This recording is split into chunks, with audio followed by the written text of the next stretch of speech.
Pernahkah kalian mendengar sebuah organisasi rahasia bernama SCP atau lebih tepatnya SCP? SCP Foundation merupakan suatu organisasi pemerintah yang melakukan pengujian terhadap suatu eksperimen, baik yang diciptakan maupun yang ditemukan oleh pihak SCP itu sendiri. Dalam perkembangannya, organisasi ini diwajibkan untuk mengurus semua benda atau makhluk yang mereka ciptakan atau mereka temukan agar tidak diketahui publik, sehingga tidak menimbulkan kepanikan global. Karena makhluk dan benda yang dinaungi oleh pihak SCP Foundation umumnya adalah makhluk anomali yang berada di luar nalar manusia, maupun benda-benda yang berlawanan dengan hukum fisika yang berlaku di dunia, ataupun makhluk atau benda yang belum pernah ada di bumi, sehingga dapat mengancam normalitas dunia. Hingga sejauh ini, organisasi tersebut telah mengklaim memiliki lebih dari 6.000 objek SCP yang mereka simpan atau mereka karantina. Desas-desusnya, SCP Foundation merupakan salah satu bagian dari unit terpilih yang bekerja di tempat paling rahasia di bumi, atau yang kita lebih kenal sebagai Area 51. Selain itu, SCP Foundation sendiri memiliki markas cabang yang tersebar di seluruh dunia, yang kononnya mereka didanai oleh negara-negara tersebut dan diberikan hak akses prosedur bebas untuk melakukan eksperimen atau penelitian untuk memenuhi tujuan dari SCP Foundation itu sendiri. Tujuan dari SCP Foundation sendiri tertulis pada namanya, yaitu SCP, yang merupakan singkatan dari Secure, Content, Protect. Secure artinya mengamankan. Maksudnya, pihak SCP berhak untuk menyimpan atau mengamankan semua objek-objek SCP mereka pada media tertentu agar menjaga keamanan dari objek-objek tersebut. Konten artinya menyimpan. Maksudnya adalah pihak SCP Foundation sendiri berhak untuk menyimpan atau mengkarantina seluruh objek SCP sehingga mereka tidak mengganggu kelangsungan hidup manusia atau merusak normalitas dunia. Protect artinya melindungi. Maksudnya adalah pihak SCP berhak untuk melindungi seluruh objek yang mereka simpan atau mereka karantina dari ancaman-ancaman tertentu, termasuk manusia, agar manusia tidak dapat menggunakan objek-objek SCP tersebut untuk kepentingan pribadi mereka. Yang tentunya karena seluruh objek SCP itu umumnya adalah makhluk atau objek-objek yang powerful atau yang sangat kuat, sehingga dapat mengancam normalitas dunia apabila digunakan oleh suatu kelompok atau pribadi untuk kepentingan mereka sendiri. Bahkan setiap objek-objek SCP diberikan kelas berdasarkan pengaruh dan sikap mereka terhadap eksistensi manusia. Kelas-kelas ini dibentuk untuk meminimalisir korban yang jatuh selama mengkarantina objek-objek SCP tersebut. Berikut adalah beberapa kelas yang diberikan terhadap objek-objek yang ada di SCP. Kelas pertama yaitu safe atau aman. Objek-objek SCP yang masuk kelas ini adalah objek-objek SCP yang aman dan tidak berbahaya. Kalaupun berbahaya atau berpengaruh, biasanya tidak berdampak signifikan dan hanya bersifat sementara. Biasanya objek-objek yang masuk dalam kelas safe atau aman biasanya berupa benda-benda. Kelas kedua yaitu Euclid. SCP kelas Euclid adalah semua objek yang tidak berbahaya, namun pada saat tertentu mereka dapat sangat berbahaya, sehingga mereka lebih sering disebut sebagai peralihan atau lebih tepatnya pelin-pelan. Dikarenakan objek-objek SCP yang berada di kelas ini umumnya memiliki sifat yang tak terduga atau kesadaran yang sangat sulit untuk ditebak oleh manusia, sehingga sewaktu-waktu SCP kelas Euclid dapat sangat berbahaya. Kelas ketiga yaitu Keter, yaitu objek-objek SCP yang memiliki bentuk permusuhan paling aktif terhadap manusia. Objek-objek SCP kelas ini memiliki rasa benci atau kebencian terhadap manusia yang amat mendalam, dan terkadang mereka berusaha untuk menghancurkan manusia bagaimanapun caranya. Intinya, objek-objek SCP kelas ini adalah objek-objek yang sangat berbahaya sehingga membutuhkan prosedur karantina khusus yang sangat kompleks untuk menjaga mereka. Itulah beberapa kelas SCP yang perlu kalian ketahui agar kalian lebih memahami tentang prosedur yang ada di SCP Foundation. Namun walau terlihat sangat kompleks, SCP Foundation sendiri hanyalah sebuah cerita fiksi yang dibuat untuk tujuan creepypasta. Bahkan karena terlalu kompleks dan mendetail, banyak pembaca yang beranggapan bahwasanya SCP Foundation ini benar-benar ada. Bahkan ada yang berpendapat bahwasanya SCP Foundation sendiri adalah sebuah informasi rahasia yang bocor ke publik. Ya, walaupun terdengar masuk akal, namun objek-objek yang dinaungi oleh SCP Foundation sendiri itu sangatlah tidak masuk akal. Berikut kita akan membahas beberapa objek SCP yang paling berbahaya dan yang paling mengerikan yang pernah ada. Objek pertama adalah SCP-001 atau lebih dikenal sebagai The Gate Guardian dan memiliki objek kelas Keter. Karena sifat dari SCP-001 tidak ada prosedur penanganan khusus yang diperlukan. Kamera yang digunakan untuk memantau SCP-001 berada dalam jarak aman yaitu sekitar 10 km dari lokasi yang telah ditentukan. Dan kamera tersebut menyala selama 24 jam dalam sehari. SCP-001 dipantau oleh agen khusus untuk melaporkan setiap perubahan sikap atau perubahan perilaku yang dilakukan oleh SCP-001. Karena hal ini mungkin dapat merupakan awal dari skenario akhir dunia. Keterangan SCP-001 adalah entitas humanoid atau menyerupai manusia. Tingginya sekitar 700 hasta dan terletak di lokasi yang dirahasiakan dekat persimpangan Sungai Tigris dan Efrat. Dari yang dapat diamati, terdapat benda bercahaya yang menyerupai sayap yang muncul dari bahu, bagian belakang, pergelangan tangan dan pergelangan kaki dari SCP-001. Tidak ada data yang dapat memastikan berapa jumlah dari sayap tersebut. Namun, jumlah yang paling mendekati adalah sekitar 2-108 pasang sayap. SCP-001 juga memiliki sebuah pedang atau lebih mirip sebuah pisau dengan kode SCP-0012. Berdasarkan analisis spektrografik, didapatkan bahwasanya senjata tersebut memancarkan api dengan suhu yang menyaingi matahari. Namun tidak ada tanda-tanda kerusakan oleh panas terhadap lingkungan. Namun, setiap entitas yang mencoba mendekati SCP-001 dalam jarak aman yaitu sekitar 1 km akan langsung tersambar oleh senjata tersebut dan langsung lenyap. Manusia yang berusaha mendekati SCP-001 melaporkan mendengar suara di kepala mereka, seolah-olah SCP-001 memberikan perintah kepada mereka yang tidak dapat mereka tolak. Dan perintah yang paling umum adalah lupa, yaitu perintah yang membuat subjek berjalan menjauhi SCP-001 dan akan segera lupa mengenai SCP-001. Pengamat melaporkan SCP-001 tampaknya berdiri di depan sebuah gerbang megah besar yang memiliki ukiran dan corak Babilonia kuno.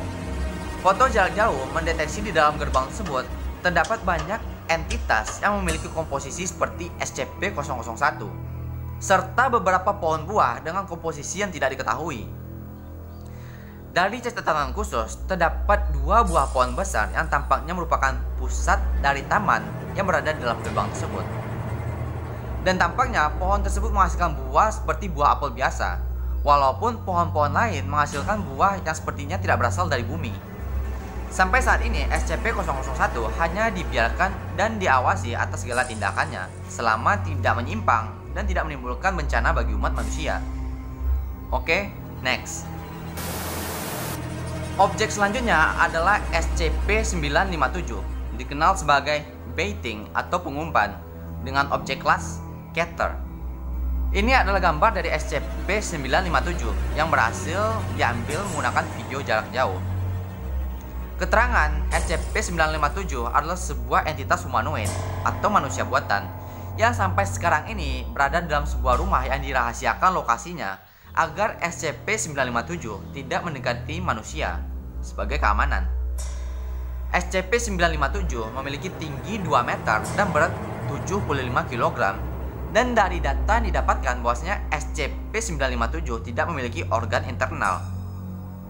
Selain itu, SCP-957 tidak memiliki persamaan layaknya manusia normal karena objek ini tidak membutuhkan makan ataupun tidur. Dan perlu digarisbawahi bahwasanya SCP-957 bukan merupakan hasil dari Russian Sleep Experiment atau eksperimen tidur Rusia, sehingga mereka berdua adalah sebuah objek atau individu yang jauh berbeda. Dari data yang berhasil dikumpulkan, bahwasanya SCP-957 memiliki kemampuan untuk berbicara sebagai manusia normal. Namun, dia lebih sering memilih untuk berbicara dengan bahasa yang tidak diketahui, yang tampaknya merupakan bahasa tersendiri bagi setiap objek-objek SCP. Walaupun tidak menunjukkan gejala permusuhan terhadap manusia, namun SCP-957 selalu menolak wawancara dan pengujian safety yang diajukan oleh pihak SCP Foundation. Hal ini diungkapkan di mana SCP-957 menulis dalam sebuah kertas yang mengatakan bahwasanya apapun yang dilakukan selama ini untuk menahannya sama sekali tidak berarti apapun baginya. Yang mana secara tersirat bahwasanya SCP-957 mengungkapkan bahwasanya apapun yang menahannya selama ini sama sekali tak berarti selama dia ingin membebaskan diri. Kekuatan yang dimiliki oleh SCP-957 masih belum diketahui dan masih dalam tahap perkiraan. SCP-957 memiliki ketertarikan terhadap bangunan yang hanya dihuni oleh satu orang, yang mana ia akan melakukan semacam hipnotis namun langsung menyentuh ke pusat memori dari sang korban, sehingga membuat korban tersebut mengalami paralisis, di mana sang korban tidak akan mampu mengingat atau melihat dalam waktu kurun 4 jam. Disinilah SCP-957 mengambil andil dengan memasukkan memori baru terhadap korbannya tersebut, sehingga membuat SCP-957 akan terlihat seperti orang yang sangat akrab dengan sang korban, atau seperti keluarga atau teman. Ketika telah memasuki tahap ini, SCP-957 akan membuat semacam barrier dari asam, sehingga pihak dari SCP Foundation tidak dapat menembus barrier tersebut. Namun dalam rekaman video, tampak SCP-957 akan mulai berkomunikasi dengan korbannya dengan bahasa yang tidak diketahui. Namun sepertinya sang korban memahami apapun yang disebutkan oleh SCP-957. Dan selanjutnya SCP-957 akan mulai mencabik-cabik tubuh korban dan akan mengeluarkan organ-organ dalam korban tersebut dan mengolesinya dengan air liur dari SCP-957 dalam bentuk cairan berwarna hijau. Dan di akhir, SCP-957 akan tersenyum ke kamera, namun ia tak memakan korban tersebut. Sehingga SCP-957 seolah-olah memberi isyarat pada SCP Foundation agar segera membersihkan tubuh sang korban dari kamarnya. Dan sampai sekarang ini, korban dari SCP-957 masih dirahasiakan. Objek selanjutnya adalah SCP-173 dan dikenal sebagai The Sculpture atau Sang Patung dengan objek kelas Keter. SCP-173 adalah objek berbentuk patung yang dibuat oleh pembuat patung terkemuka di dunia menggunakan bahan baku organ manusia. Awalnya patung ini dibuat sebagai hadiah untuk SCP Foundation. Entah apa alasannya, pengirim mengirim patung ini ke pihak SCP Foundation. Namun awalnya patung ini terlihat seperti patung-patung biasa. Akan tetapi mulai muncul beberapa keanehan setelah menerima patung ini. Salah satunya adalah beberapa ahli peneliti mengaku mendengar suara dari dalam patung tersebut yang terdengar tidak masuk akal. Selain itu, hal aneh yang paling mencolok adalah patung tersebut dapat bergerak dan berpindah dengan sangat cepat dalam kejapan mata. Tragedi pertama yang disebabkan oleh patung ini adalah mematahkan 14 leher observator yang melakukan penelitian terhadap patung tersebut dalam kejapan mata. Dan ketika dilihat dalam video tayangan ulang, terlihat bahwasanya patung tersebut bergerak dengan sangat cepat dan bahkan kamera sendiri tak mampu menangkap gerakan dari patung tersebut. Setelah kejadian tersebut, SCP-173 diisolasi dalam sel khusus dengan keamanan tingkat tinggi menggunakan sistem kedap suara untuk menghitung gerakan dari SCP-173. Dari data yang berhasil dikumpulkan, terdapat satu pantangan yang tidak boleh dilakukan ketika berhadapan dengan SCP-173, yaitu berkedip. Karena ketika subjek berkedip, maka SCP-173 akan langsung menyerang subjek tersebut dan mematahkan lehernya. Next.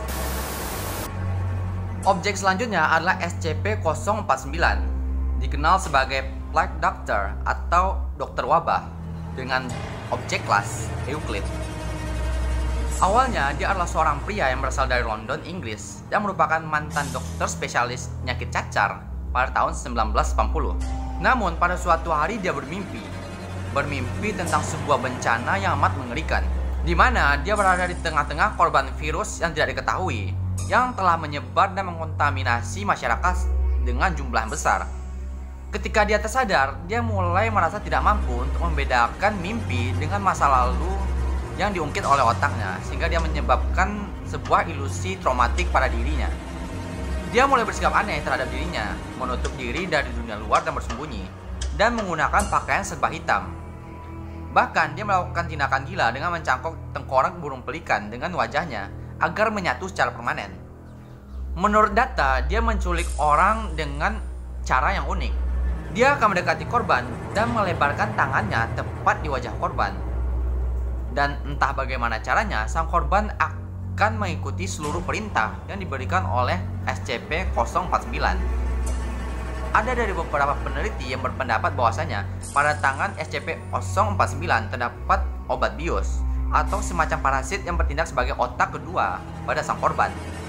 Dan selanjutnya, korban akan dibawa ke kediaman SCP-049 dan menjadi objek eksperimen gilanya. Salah satu eksperimen gila yang pernah dilakukan oleh SCP-049 adalah berhasil membuat 3 orang menjadi zombie. Karena tindakan gila tersebut, dia mendapat julukan sebagai dokter pembawa maut karena telah berhasil membuat 3 orang menjadi zombie. Akibat tindakan gila tersebut, dia ditangkap pada tahun 1980 dan dimasukkan ke dalam salah satu fasilitas SCP Foundation sebagai SCP-049. Sebelum ditahan, SCP-049 mengajukan syarat agar dia dikurung bersama dengan 3 zombie yang diciptakannya.